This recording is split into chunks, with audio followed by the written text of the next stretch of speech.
Hello student, स्वागत है आप सबका हमारे YouTube channel education point coaching classes में। तो बच्चों, आज की इस वीडियो में हम करने वाले हैं क्लास 9 के सामाजिक विज्ञान की वर्कशीट नंबर 32। 23 सितंबर की वर्कशीट है, तो शुरू करते हैं इस वर्कशीट को। बच्चों, आज भूगोल के पार्ट 1 भारत आकार और स्थिति को हम बहुत ही ध्यान से समझने और पढ़ने वाले हैं। तो शुरू करते हैं इस स्थिति को। सबसे पहले अगर देखो भारत की स्थिति की बात की जाए, अर्थात विश्व में भारत की स्थिति क्या है, तो भारत पूरा का पूरा उत्तरी गोलार्ध में एशिया में पाया जाता है। ये अगर मान लीजिए सपोज ये अगर धरती है, हमारा प्लैनेट है, तो ये हो गया हमारा जो भारत की स्थिति है वो यहाँ पर है। तो इस हिसाब से भारत कितना है, पूरे के पूरे अगर मैं दक्षिण और उत्तर में बांटती हूँ तो भारत उत्तरी गोलार्ध में आता है। मुख्य भाग का अक्षांशीय विस्तार, अगर मैं अक्षांश की बात करूं जिसको हम कहते हैं लैटिट्यूड, तो वो है हमारा 8 डिग्री 4 मिनट्स उत्तरी अक्षांश से लेकर 37 डिग्री 6 मिनट्स उत्तरी अक्षांश। वहीं अगर देशांतरीय स्थिति की बात की जाए जो कि होता है लॉन्गिट्यूशनल एक्सटेंड, तो वो है 68 डिग्री 7 मिनट्स पूर्वी देशांतर से लेकर 97 डिग्री 25 मिनट्स पूर्वी देशांतर तक। कर्क रेखा भारत को बिल्कुल बीचों बीच से इक्वली पार्ट में होकर जाती है, जिसकी स्थिति क्या है 23.5 डिग्री या 23 डिग्री 30 मिनट्स उत्तरी अक्षांश। मुख्य भूभाग के दक्षिण पूर्व में बंगाल की खाड़ी में अंडमान और निकोबार है और अरब सागर में लक्षद्वीप है। देखो यहाँ पे है हमारा अंडमान और निकोबार और ये है हमारा लक्षद्वीप। अब अगर बात की जाए भारत के आकार की, तो भूभाग का कुल भाग 32.8 लाख वर्ग किलोमीटर है, जो कि विश्व के भौगोलिक क्षेत्र का 2.4% है। यानी कि कितनी लैंड है हमारे पास पूरे विश्व में से 2.4%। क्षेत्रफल की दृष्टि से विश्व में भारत 7वें स्थान पर आता है। हमसे बड़े 6 राज्य हैं। सबसे पहले रूस, कनाडा, साउथ अमेरिका और संयुक्त राष्ट्र अमेरिका, चीन, ब्राजील एंड ऑस्ट्रेलिया, और 7वें नंबर पर आता है भारत। वहीं अगर मैं स्थल सीमा रेखा की बात करूं, देखो स्थल सीमा रेखा क्या है, ये वाली जहां पे समुद्र नहीं है, ये वाली जो रेखा है वो 15,200 किलोमीटर की है। और वहीं समुद्री रेखा की अगर बात की जाए तो वो 7,516.6 किलोमीटर है, यानी कि 7,516.6 किलोमीटर, जिसके अंदर अंडमान और निकोबार और लक्षद्वीप के भी जो बाउंड्रीज है उनको ऐड किया जाता है। गुजरात से अरुणाचल प्रदेश के स्थानीय समय में 2 घंटे का अंतर है। देखो अरुणाचल प्रदेश सबसे ईस्टतम यानी कि सबसे पूर्वी क्षेत्र है हमारा, और जो हमारा गुजरात है वो इस तरफ सबसे आखिरी है। इन दोनों के बीच में अगर मैं बात करूँ तो 2 घंटे का अंतर है।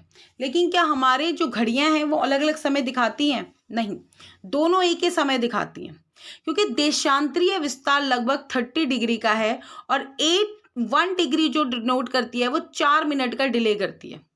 यानी कि लगभग 2 घंटे का अंतर है। 30 इंटू में अगर हम 4 करेंगे तो क्या हो जाएगा 120। तो इस वजह से अनेक समस्याएं आ सकती थी। इसी समस्याओं से बचने के लिए हमने एक मानक याम्योत्तर समय चुना हुआ है, जो मिर्जापुर से होकर गुजरती है रेखा, जो कि यूपी के मिर्जापुर से होकर गुजरती है, जिसका है 82 डिग्री 30 मिनट्स पूर्व देशांतर, क्योंकि ये पूर्व की तरफ पड़ती है। मिर्जापुर में जो समय हो रहा होता है उसी समय को हम फॉलो करते हैं पूरे इंडिया के अंदर। ठीक है, तो अब आगे अगर प्रश्नों की बात की जाए तो सबसे पहला, अरब सागर में भारत का कौन सा द्वीप समूह पाया जाता है? अभी हमने पढ़ा है अरब सागर में लक्षद्वीप समूह पाया जाता है। ये देखिए, अंडमान एंड निकोबार हमारा बे ऑफ बंगाल में पाया जाता है, लक्षद्वीप हमारा अरब सागर में पाया जाता है। कौन सा अक्षांश भारत को लगभग 2 बराबर भागों में बांटता है? तो कर्क रेखा यानी कि 23 डिग्री 30 मिनट्स पे जो हमारी रेखा जा रही है वो देश को लगभग 2 बराबर भागों में बांटती है। प्रश्न तीसरा, भारत के मुख्य भूभाग का अक्षांशीय और देशांतरीय विस्तार लिखना है। तो देखो अगर भारत के मुख्य भाग का अक्षांशीय और देशांतरीय विस्तार की मैं बात करूं तो वो है, एक सेकेंड हम अपने यहीं पे देखते हैं।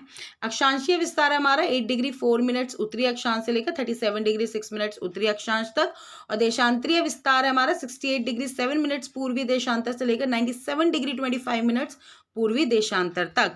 देखो भारत को अगर मैं बांटती हूँ उत्तरी और दक्षिणी हेमिस्फीयर में, यानी कि साउथ एंड नॉर्थ हेमिस्फीयर में, तो भारत पूरा का पूरा आता है उत्तरी गोलार्ध में। और अगर मैं पूर्वी और पश्चिमी में बांटती हूँ तो भारत पूरा का पूरा आता है पूर्वी गोलार्ध में। इसलिए हम इनके पीछे पूर्वी और उत्तरी शब्द का प्रयोग कर रहे हैं। प्रश्न चौथा, यदि दिल्ली 77 डिग्री 30 मिनट्स पूर्वी देशांतर पर स्थित हो तो इसके स्थानीय और मानक समय में कितना अंतर होगा।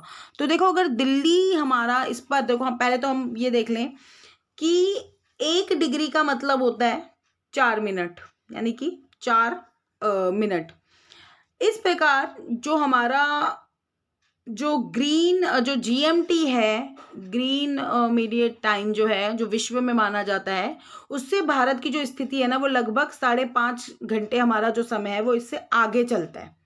तो अगर दिल्ली 77 डिग्री 30 मिनट्स पर है तो 77 डिग्री 4 मिनट्स इंटू 4, क्योंकि 1 डिग्री का मतलब क्या होता है 4 मिनट। 1 सेकेंड, इसको हम मिटा देते हैं।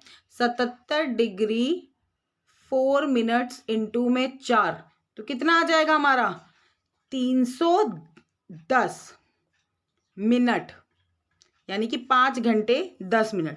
तो दिल्ली के स्थानीय समय और भारत के मानक समय के बीच में लगभग 20 मिनट का अंतर हो जाएगा। क्यों? क्योंकि हमारा क्या कहते हैं 330 तो आता है GMT से डिफरेंस, और वैसे आ रहा है 310, तो कितने मिनट का डिफरेंस हो गया 20 मिनट का डिफरेंस।